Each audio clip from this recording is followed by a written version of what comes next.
all right. Let's get it. Apex Legends. Now, what are the things that teams get wrong? We're going to go over it in one video, 5 minutes, everything you need. Number one, first off, everyone says sometimes, oh, it's nice to play, we're going to have, Bangalore and Mad Maggie together. Remember Bangalore and this guy when he was in the meta, or this guy and her together, and then we're going to play 1, 2, and 3. 1, 2, and 3 over and over again and not worry about the whole other game. Fuck that shit. You want to focus on one character for each of the things. Now, yes, you can say right now, don't get me wrong, that, sometimes right now, him, Newcastle, and Gibby, and Rampart is not, it's a strong combo. You got shield, shield, shield, shield, or you want to bring in 1, 2, and then Gibby or something, right? Bring in like a, we're going to bring in, 1, 2, and then bring in something like, Caustic. Fuck is Caustic? Caustic, right? So, it's interesting, okay? But at the end of the day, I'm telling you, the best way to play Apex, to find the right combos. It's about finding the combos. Now, when legend bans happen, you have to figure out, okay, I know everyone's going to be playing this. How do we counter that? Or how do we still keep some characters, but you still need to play with the meta characters? It's the truth, because those are the characters that are most powerful. It's the truth. Newcastle has been dominant for a long time. He might get a little bit of nerf. And Alter is going to get a little bit of a nerf. We all know that. It's coming, okay?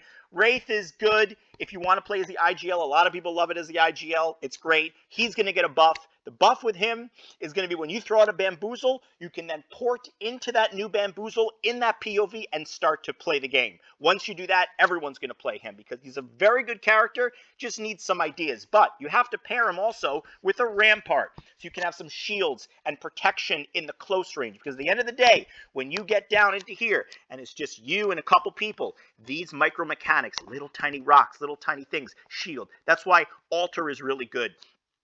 It gives you an idea to get to the end game. That's what Alter does. It gives you the idea to get to the end game. It's about the top 5 every single fucking time. But it's also about the micro. It's why the Caustic or the Catalyst has always been good. Cat has always been good. She will always be good. Cat will always be good because in the final ring, if you throw out those cat spikes and she got a little bit of a buff and she has shields in the wall will always be good, her ultimate. So again, yes, Watson is still awesome in these positions, just like Catalyst.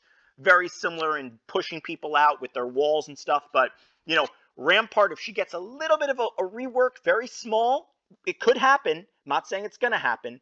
But she might be a little more pushed up where you don't need to rely so much on Newcastle. If he gets a little bit of the nerf, which he probably will, very, very small, he's going to get a little bit of the nerf, Gibby, just a little bit, okay, to bring him down. Now we're moving into the new star of Apex. Right here is Conduit.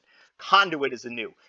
Once she gets a little bit of a Q, interesting idea, and her ultimate changes completely, I don't think they're going to keep it, but something's going to happen with the ultimate. Maybe it's a whole new idea where it's like a vortex shield where this thing that she has is kind of like a bubble, like Gibby or something. It gives a whole vortex around so you could be safe.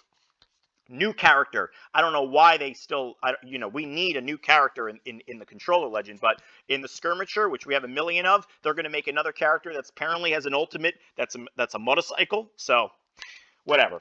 It's tough. It's tough with him. Now, Revenant. Why Revenant will eventually be in competitive? Because he's already broken with the 300, okay? But if he can get a buff where we got a minute left. If he gets a buff with his shields, throw all the shields out, then that's something fucking interesting. Meaning shields, meaning he throws out things where the team can't see a team pushing them, like shadows and stuff, something like that, okay? Whatever, and Vantage, obviously, number 1. So, when she gets the buff, the game is over. Lifeline and Loba. Lifeline needs something, but at the end of the day, Mad Maggie is leading the charge, and Bangalore will always be good, and this guy got ruined. Now, here's the deal.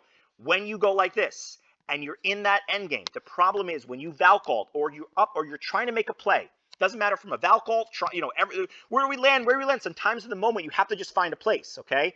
But sometimes you got to make a play. So if you're just going, say, okay, we're over here now, we're locked up in this building, we got to get to here. When you start to make a play, the biggest problem with Apex is that there's too many screaming, there's too many comms, and at the end of the day, not everyone is on the same page before you make the play. And that's where things gets fucked up. All right, bye-bye.